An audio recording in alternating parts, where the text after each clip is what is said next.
Nobody is perfect. Accidents will happen. For those of you on top of the slash, sooner or later you will make a mistake which will end up hurting someone.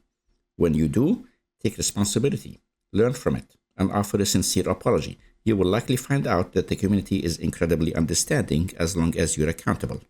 If you choose to deflect, deny, or ignore your part in it, you risk losing the respect and trust of the community.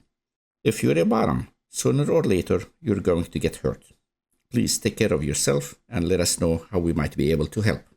You might brush it off, you might decide not to play with that person again, that's entirely your choice. But please remember, an accident is not a consent violation.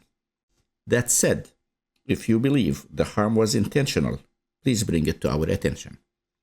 Speaking of accidents, we have 3 first aid kits, 1 AED, and 5 fire extinguishers. On rare occasions, serious accidents may occur. A participant might lose consciousness during a scene, or fall from rope suspension, spanking bench, or other equipment. In such cases, please remain at distance. Do not enter the scene area unless explicitly asked. Crowding or hovering only impedes efforts to assist. You may take 1 step forward, raise your hand, and signal your readiness to help if you are a trained medical professional or you possess relevant expertise directly related to the scene involved. For example, if someone loses consciousness during a rope suspension and needs to be lowered immediately, if you are a rope person, please offer to help.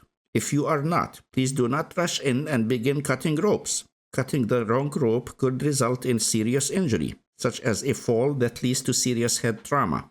Please remain at distance, unless specifically asked to assist, in which case, please follow the rigorous instructions precisely. For those directly involved in the scene, the top is the person in charge. It is your scene, assuming you are the top.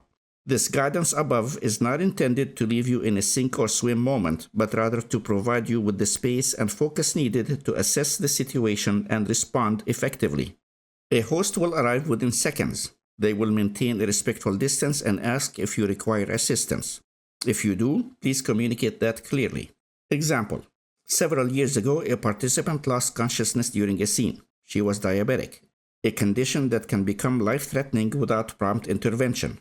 The crowd respectfully kept their distance. The top remained composed and focused. The host arrived quickly, stayed back, and calmly asked, "Do you need help?" The top replied, "Yes, I need sugar. Get me a Coke." Within 30 seconds, the drink was provided. The top helped the bottom consume it, and within 20 minutes, they resumed the scene.